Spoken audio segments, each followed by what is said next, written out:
Round with Austin Ward from Rivals. Austin, go ahead. Hey, Ryan, I assume the intention last week was to try and maybe get Chip and Dallin more involved and not have to lean so heavily on Mayan. Maybe the tightness of the game and the conditions probably influence that.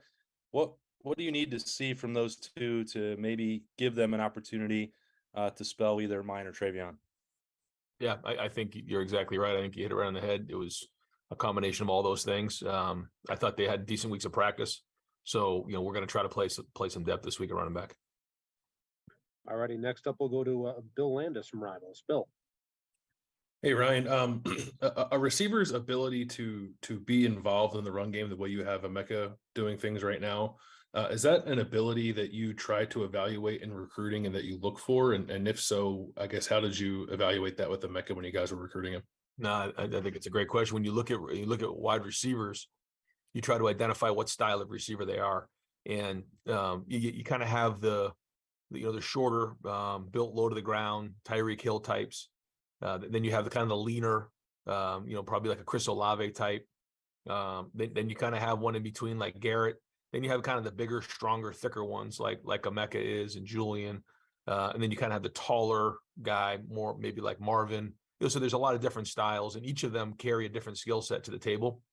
And I think one thing that we recognized with Emeka, first off, was his strength and his power and his size, that he was going to be able to do some things that other guys can't do. And one of the things that Emeka brings to the table beyond his athleticism, his power, his ability to run, and his versatility is his strength. And when you're doing things like that, like Deebo Samuel is a great example of that for the what he does in the run game. And those are real weapons for an offense. And Emeka's shown that he can do that, and he's been durable and reliable. And I think that's a huge thing. And he's been a word for us this year. All righty. Next up, Dan Hope, 11 Warriors. Ryan, you've mentioned a couple times the difficulty of snapping the ball in the wind last week. So how impressed were you with Mason and Jesse and how they handled that in the punting and kicking game?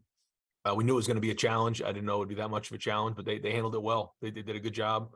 And there's days where, we know that they're going to have to be on their A game, and you only get one shot to get it right. We practice in the elements. It's been very windy here the last couple of weeks, so we've had some opportunities. We had to deal with this and figure it out. There's times we're doing pooch drill on a Thursday, and they're having a hard time stopping the ball and different things like that. So we had seen them do it in practice, and so that was good. But to go put it on the field, and certainly Mason hasn't played a ton for us. That was good to see. So we're going to need him here. Consistency is the key. And all it takes is, one bad snap and you put yourself at risk. So I thought they handled the elements well. All righty. Next up, we'll go to Nathan Baird from Cleveland.com.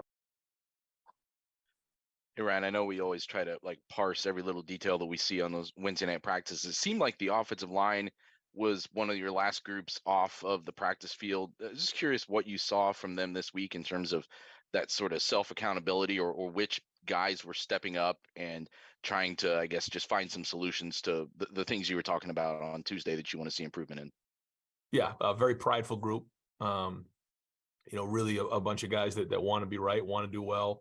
And, Justin's done a great job building chemistry this year with them. And, they're working hard. They are. Nobody wants to play better than they are. I thought they had a good day yesterday, especially the second half of practice. So that was really encouraging.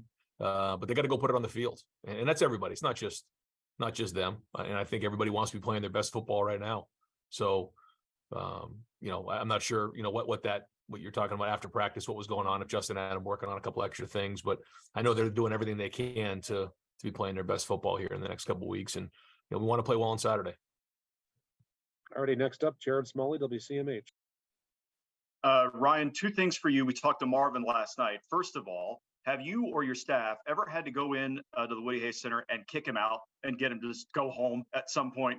And the other question beyond that is his influence on the other guys in the room. You've spoken about it a little bit this year, but just a little bit more on how he has changed the standard of work and how that has been paying off on the field. Well, I think Marvin, right from the beginning, came in with a mindset that he wants to be great. He's been blessed with some talent for sure. There's no question about that. But his discipline and skill and work ethic has allowed him an opportunity to, see the way he's playing right now and be one of the better receivers in the country. But Marvin doesn't say a whole bunch, and maybe as he plays more and more and gets older, he'll start to speak up a little more because he deserves it. He deserves the right to do that. But he just goes to work. I think guys see it and they respect it. And they recognize that, he's setting a standard for sure on what it's supposed to look like to be a great player and to be elite. But I also think Emeka's done the same thing. I think I mentioned it in the radio show today that, Garrett Wilson gave a interview at one point and talked about how when those two guys came into the room, it challenged him to work harder and to look at how he was approaching his day-to-day operations. And routines. So I think they've done a great job of that. They hold themselves to a high standard, and they're continuing to now build that for others. And so that that's the ultimate sign of leadership. So a lot of good there, and that room's strong. All right, let's go next to Stephen Means, Cleveland.com. Brian, a little more, Emeka. I know that everybody in that room is learning all the positions, but what you actually put them in on game day is a little different. Yep. Whether it's him, whether it's Garrett, these guys who have moved around in that room and played different positions on game day, what are you trying to explore with these different skill sets that guys like Garrett and Emeka have that allow them to kind of move around from H and Z? Yeah, I think you try to decide early on where you want guys to start, and then you go from there. I think we felt like, Marvin was going to be our X. He's a bigger, longer guy who can win one-on-one situations. We felt like Emeka really was probably our most versatile guy. He could play on the outside for sure. You've seen him do that. He also can play inside. We felt like Jackson would be our slot this year. Did a great job last year. He's quick in short areas, and then we felt like Julian, was strong on the outside, could play on the inside if we needed him to. And so, you have a starting spot, starting place, and then you kind of build from there. You try to get your best, 2 or 3 guys on the field. And if you're just stuck at one position, then you're not able to get on the field if something were to happen in terms of injuries or personnel grouping. So the more those guys can learn, the more they can play. Right. We'll go next to Tim May from Letterman Row. Tim. Yeah, thanks. Thanks, Michael. I was wondering, Ryan, I would think you guys drilled big time this week on 3rd and short, both for the offensive side and the defensive side. And when they go against each other, what leaves you more with a smile on your face, if you follow my drift? I mean, if your defense is successful, you're worried about your offense and vice versa. But as the head coach, I guess what did you see this week, and what makes you feel good about going into Saturday in that regard? I think, we worked hard on a lot of things, and certainly that's something we always work hard on, and we'll continue to do that. But when the offense goes against the defense in those type of situations, the thing you're looking for is, the one-on-one situations in terms of, who's winning the one-on-one battles, because ultimately that's what it comes down to. Yeah. And it's not so much the schematics. That's a whole different deal. And typically we're not scheming against the offense or the defense. What we're doing is trying to get better at the fundamentals and pad level, because ultimately that's what's going to matter, especially in those type of situations. The guy who's lower, the guy who can get movement, the team who, will run over the extra defender in the box, will come down and block. Those type of things are the ones who are going to be successful. So you're not always looking to see exactly, who wins the drill, but looking to see who wins the one-on-one matchups, because ultimately that's going to lead to the game and moving guys. There was a point in the game where I didn't think we did that. So we got to get our pads lower and we got to move people. And so that's what we focus on more than anything. And did you like what you saw this week? I mean, did you like it? Yeah. I mean, there was some good things. Yep. There was an edge to it. It's week 10. And so, we still wore pads on Tuesday and Wednesday, and we're cut out a couple things, but not much. I mean, we're going to keep pounding on this thing because we know how important it is to be physical and tough here in November. Thanks, man. Yep. All right, got time for just a couple more. We'll go to Joey Kaufman, Columbus Dispatch. Ryan, a follow up on Emeka. What do you see as his best attribute, skill set as a pass catcher, somebody who can make plays for you guys on in the vertical passing game? I think that's probably what makes him unique, is that there isn't maybe just one thing. I think he's certainly very intelligent, so he knows how to set up a defender. He knows how to work a defense. He knows how to win against one-on-one. He's got good hands and strength. He's tough. He's powerful. You know, he can separate because he's, you know, really those strides are long and strong and powerful.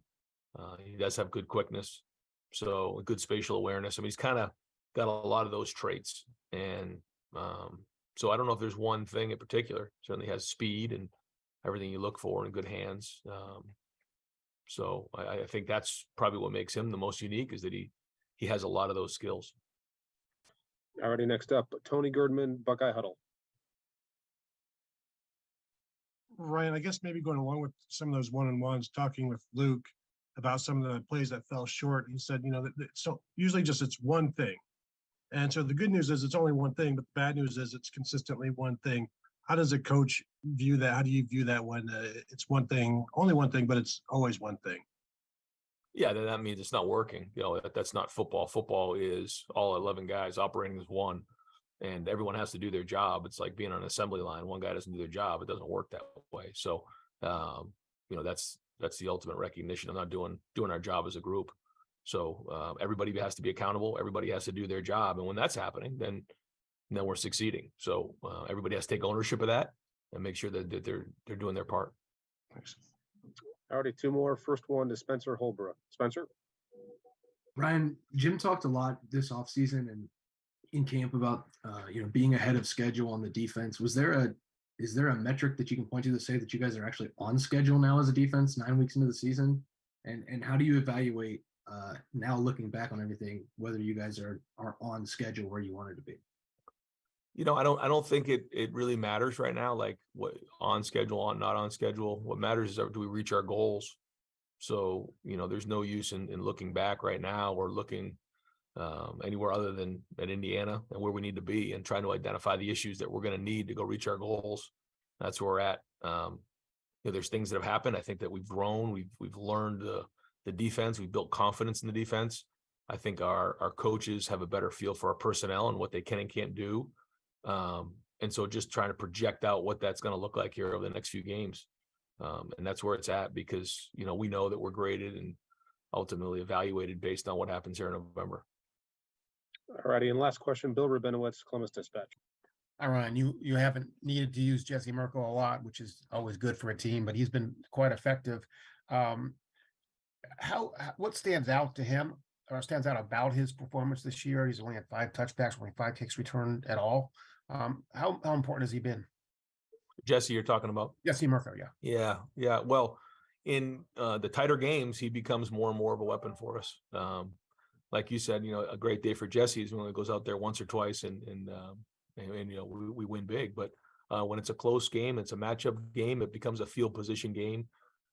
Those punts become really important. And you know, we've been in games already this year. We've had to do that. You know, we've had to play field position, and you know, when you can gain those, you know, 10, 20, 30 yards on a punt, and Jesse's done a nice job, but it's also been our punt team, the gunners, the operation, the protection.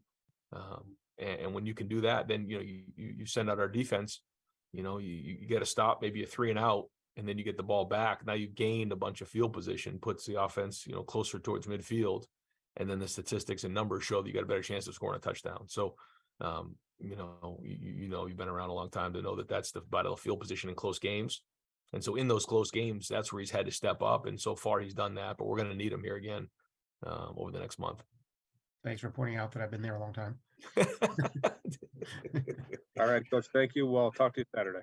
All right, guys. Thanks. See you guys.